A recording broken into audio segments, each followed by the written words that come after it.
Հրաչ Մեհմեդ Նեմեսիս գործողության ամենակարևոր անձանցից մեկը, ում մասին քչերը գիտեն։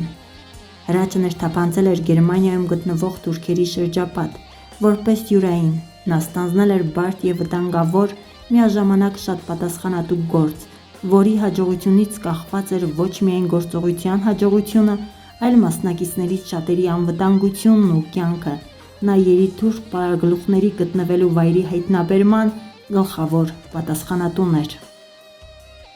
Ցեղասպանությունից մի կերպ փրկված, մասնագիտությամբ իրավաբան Հրաչ Փափազյանը գերազանց տիրապետում էր թուրքերենին, թուրքական միստուկացին ու կրոնական սովորույթներին։ Բեռլինում գործող հայ հետախույզներն արդեն գտել էին տրապիզոնի մսագործին՝ Ջեմալ Ազմիին, ով տրապիզոնի ջարդերի ու տեղահանության գլխավոր կազմակերպիչն էր։ Նա ծխախոտի խանութ ուներ, որը Գերմանիայում ապաստանած երի-թուրք ջարդարարների հանդիպման վայրն էր։ Հրաչ Փափազյանին վստահվում է գաղտնի գործակալի առաքելություն՝ ներկայանալ իբրև թուրք, ներթափանցել թշնամու շարքերը, մտերմանալ նրանց հետ, ոչ միայն հայտնաբերել եղեռնագործների գտնվելու վայրը, այլև տեղեկություններ հավաքագրել նրանց մասին։ Հրաչ Մեհմեդը պարբերաբար այցելելով Ազմիի խանութ, ընկերանում է թուրք ոճրագործի ավագ որդու Էքմելի հետ։ Հրաչի գործը ոչ միայն վտանգավոր էր, այլ նաև հոգեբանական առումով ծանր։ Ազմին համոզված էր, որ Մեհմեդը իր ավագ որդու լավագույն ընկերներից է, հետևաբար վստահում էր նրան, ծանոթացնում նաև Բեռլինում ապաստան գտած մյուս երի-թուրքերի հետ, իսկ Հրաչը ստիպված էր լսել նրանց լկտի, ծաղրական զրույցներն այն մասին, թե ինչպես են հայ կանանց, երեխաներին բռնաբարել, ինչ դաժան ձևերով են սպանել, հոշոտել։ Հրաչը ստիպված էր ոչ թե պարզապես լսել,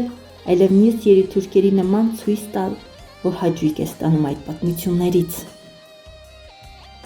Օրինակ, մի անգամ Ջեմալ Ազմին հպարտությամբ պատմել էր, թե ինչպես էր Տրապիզոնի հայերի միջից ընտրել 10-ից 13 տարեկան առողջ երեխաների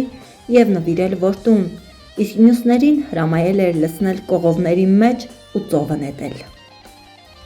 Հրաչին հաջողվում է բացահայտել ոճրագործ Բեհայեդդին Շաքիրբեյի գտնվելու վայրը։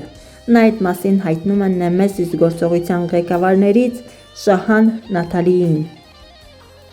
Հրաչի տեղեկությունների շնորհիվ 1922 թվականի ապրիլի 17-ին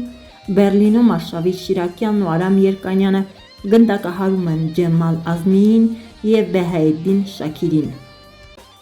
Հրաչը մասնակցում է թուրք ոճրագործների թաղմանը, շարունակում է տեղեկություններ հավաքել, Բեռլինում մնալով մինչև մայիսի վերջ։ Նեմեսիս գործողությանը մասնակցում էին հայեր, ովքեր իրենց մաշկի վրա էին զգացել ցեղասպանության ամբողջ զարհուրանքը։ Նրանցից շատերի անունն անհայտ է։